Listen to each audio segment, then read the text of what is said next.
Excuse me. Welcome back to Nick Lenz's Comic Corner Classics, Non-Classics. This is episode number 2133, Doubleshot number 2027. I have two DC trades and both featuring the Justice League. First up, it is Aquaman, Flash, Voldsong. This is one of two team-up miniseries Aquaman had in the last couple years. Yes, the other one being with Green Arrow. The Green Arrow one was supposed to be celebrating the 80th anniversary of both characters. This one, I guess they figured out that one basically did well, so they did this one as a follow-up. Now, this book is only just 3 issues. Yes, 3 issues. Basically, these two team up to fight off an alien invasion. That's mostly what this book is. Now, of course, Flash will still have an ongoing book in Spirit Time. As a matter of fact, it still currently does. Aquaman, for some reason, doesn't have a book. Yeah, I don't know why. Apparently, after the end of his previous book, he got... Basically, this is one of like a handful of miniseries. Apparently DC trusts him only having a miniseries now, not ongoing. You had this book. Well, first you had the Aquaman and the Green Arrow book. You had the Aquaman Becoming, which focused on Jackson Hyde, the Black Manta book, the Aquaman book. Now, those latter 2 books, I will review in those in the future. Don't worry about that. The Aquaman book, I'll talk about those. This book, and that's it. Basically, 5 books. 5 miniseries in 2 years. Yeah. And you might be thinking, is there a reason why DC just can't give an ongoing series? Nope. There's no reason. Either because the book doesn't sell too well, or they just don't care. You would think they would because they have a sequel coming for Aquaman really soon. Yes, they do. And instead, just miniseries. This is the first one I'm reviewing that's come in the last couple years. Now, actually, the second one I reviewed because I have reviewed Aquaman Becoming. That was a really good miniseries. But this is just a good. I do like. Now, the book is written by Colin Kelly and Jackson Lansing, which you've been thinking, those writers sound very familiar. Don't they do a couple books of Marvel? Yes, they do the 2 Captain America books. Yeah, so the Justice League don't do much in here. Mostly just these two fighting off this alien invasion known as the Void. Yes, and here's the appearance by Martian Manhunter, who, yeah, is part of the Justice League. But this book, just a really good book. I thoroughly enjoyed it. I give the book I'm going to give it a 9.5 out of 10. Next up is something really awesome. We have Crisis on Multiple Earths, Volume 2. Now, I got this in the comic shop. I think it was the same time I got the Aquaman book. Now, this book, I've technically viewed the early stuff already for most of their team-ups. I think there might be a few I have skipped, but I've reviewed a good chunk of their team-ups already. This is some layer team-up. This is basically team-ups they had from the years of 1971 through 1978. Roughly 9 years worth of comics. And these are the issues from Justice League America, Volume 1. Now, 2 of these issues I tend to cover already thanks to the Last Time I Was Earth trade, which is 9192. We also have issues 100 to 102, 107 to 108, 113, 123, 124, 135 to 137, 140 to 140, and 159 to 160. And these are your writers for these multiple team-up stories. You have, this book is called Crisscross. We have the late Lee Wein, Martin Periso, E. Nelson Brittle, Mike Frederick, Carrie Bates, Elliot S. Megan, Paul Libbets, and Jerry Conway. Your artist for all of these issues is the same person, Dick Dillon. The one that does the cover right here is Kerry Gimmel and Nathan Fairborn. Now, in the case of his issues, 9182, August number 1971. 100 through 102, August to October of 1972. For 107 to 108, it's Yeah, basically at this time, like first was monthly, and then it had become once every couple months. So we have 107 cover from December to October 1973, and 108 November December 1973, 113, which almost a year later, September to October 1974, 123 to 124, that's October and November 1975, 35, 36. October, November 1976. Actually, December 1976. 47, 48, October, November 1977. And finally, October and November of 1978. Now, I've technically discussed 9192 already, so I'm going to skip over like with these ones.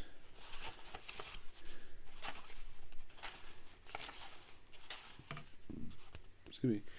All you need to know is that those issues are really good. But what about issue 100? Which is strange, though. The fact that their next team isn't the 100 issue of the series. Yep. This three-parter is all about this unknown...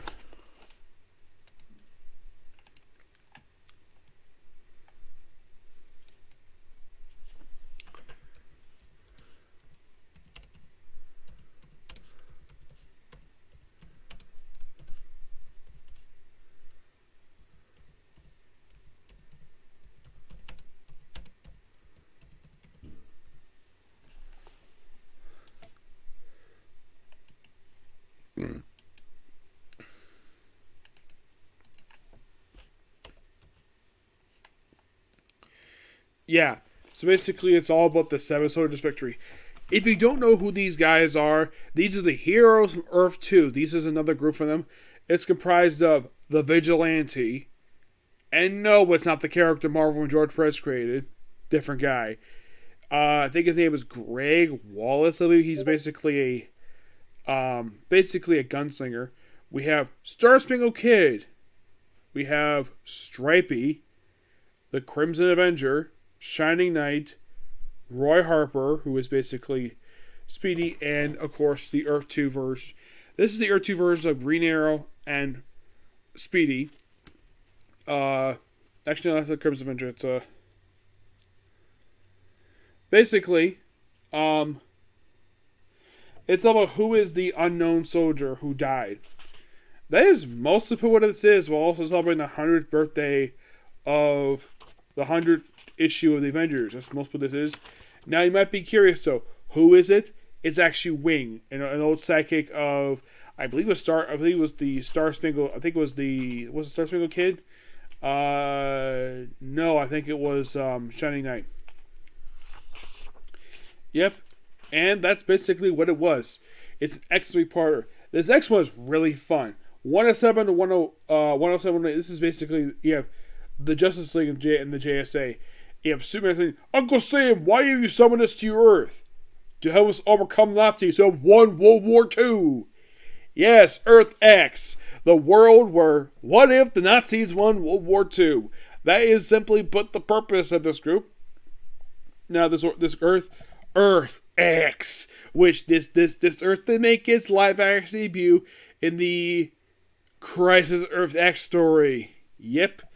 Now, these are the Freedom Fighters, the Human Bomb, Doll Lady, Uncle Sam, actually that's Phantom Lady, Doll Man, and this guy, I believe that it's supposed to be the Ray, and I believe this is supposed to be Black Condor. Now, here's the thing about these guys. Unlike the JSA and the Star Spangled and Seven Victory, those are DC creations. Freedom Fighters are not DC creations.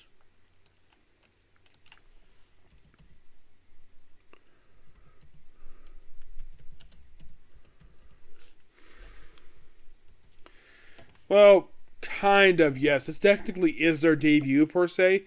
But the characters, oh boy. The characters are from a company called Quality Comics. You're probably asking, Nick, what was Quality Comics? Quality Comics was the company that gave us not only these 7 characters, but they're also the ones who gave us the Blackhawks.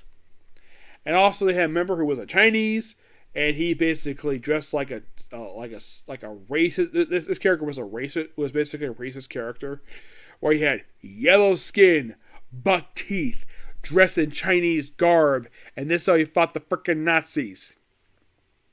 When DC got hands on the character, they right after they got rid of buck teeth, they kept him in the outfit, and of course they draw him normally. Yep, but I believe also this is the company that made a debut of Plastic Man, if I'm not mistaken. Yes, I believe so. Plastic Man also show up here as well. Police Comics, they come Plastic Man show up. This comic had a debut of these following characters. Some of you may have heard of these characters from DC. Well, here's basically what you have here. Besides Plastic, you have the Phantom Lady, the Human Bomb, there's a Firebrand who was a guy, the first of 3 Versus character. There's also called Malpeace. Not really knowing anything about this character. And apparently this also included a version of Manhunter. You're probably thinking, which one? Dan Richards, who was the second version of the character. And you're probably thinking, was Dan Richards? Now, who created Dan Richards, you might ask? Well, the original version of the character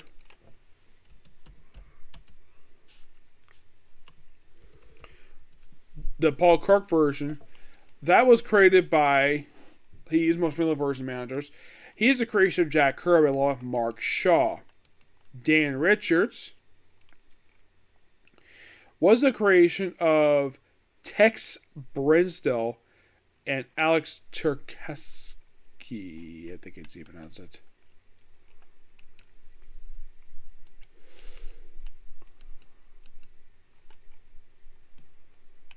I believe so, right? Yeah. He only just appeared in the pages of the quality version of the comics in Police Comics. That's mostly where he appeared. Yeah, that's basically all his appearances. Now, he did have a sort of a semi-rebooted version of the character where he showed up in All-Star Comics, also Squadron, where he met, this like these two never met when these two were published at the same time. He did meet Paul Kirk, and so they decided to be on separate teams. Dan Richards went to the Freedom Fighters, and Paul Kirk went to the All-Star Squadron. Yep. Yeah. Yeah, and this is an absolutely fun story going to World War II. Yeah, and this later led to an ongoing series for the Freedom Fighters. Yes, seriously. This led to an ongoing series for the group. Yep.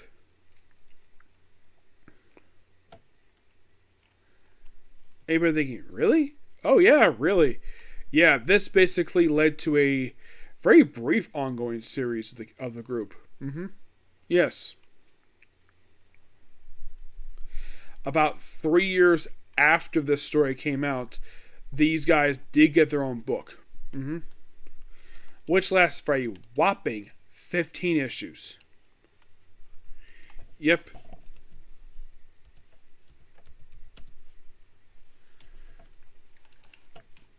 Yeah, just 3 years later. Yeah, 15 issues, and it was done by Jerry Conway.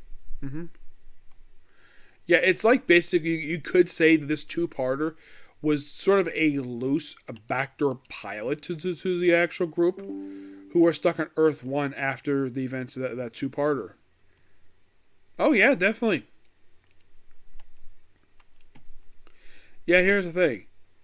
Issue 108 was released in 1973, which is in this book here, but the first issue of their ongoing series was released almost 3 years later. And it managed to last from April 1976 to August 1978.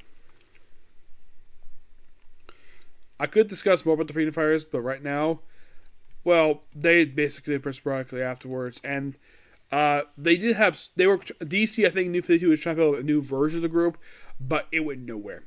They put out these mini-series featuring the characters' rebooted versions of them, and nothing. Excuse me, absolutely nothing. But this two-parter was absolutely so fun. I loved it. I thought it was really awesome. 113 is just a standalone team-up issue, which is, if you think about it, it's the only time we actually had a one-issue team-up for that one.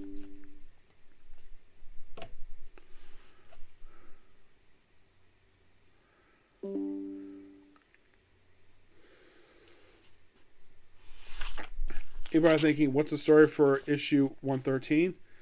Well, it's just some magic stuff. It's not really noteworthy. One that we have this story here, 124 to 125. You're probably thinking, what is that?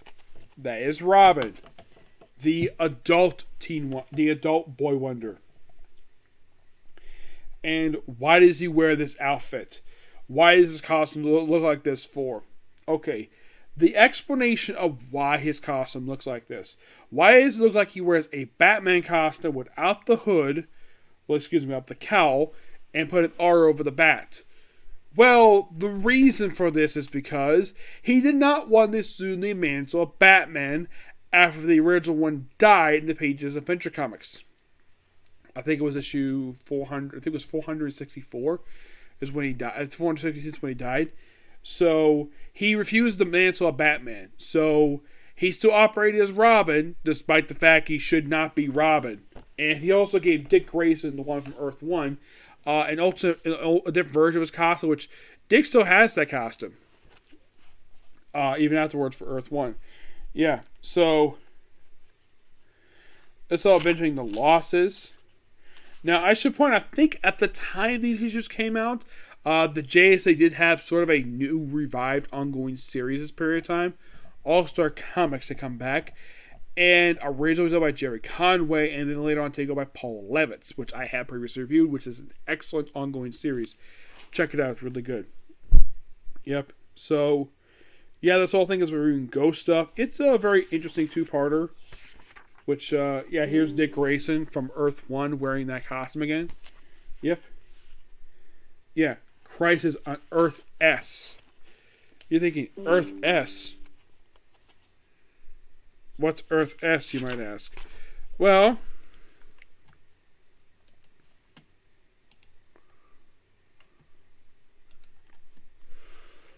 this is issue 124.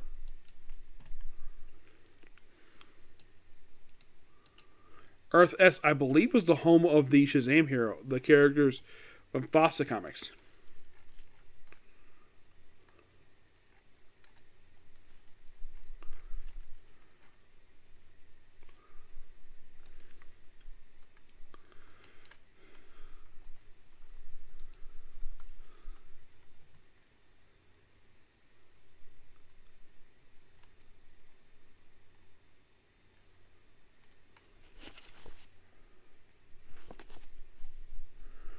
It's made from, let's see, 135. Checking some here.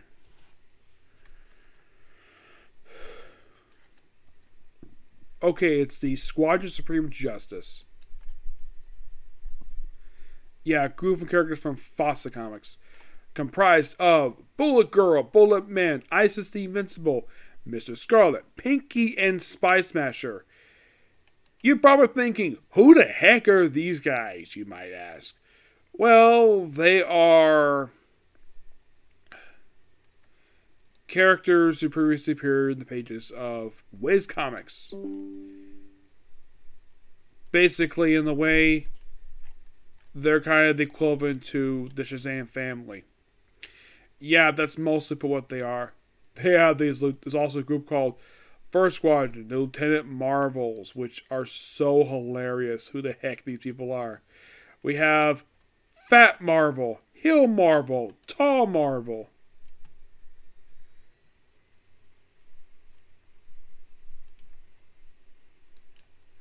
Yeah. Bullet Girl. Real name? Susan Barr.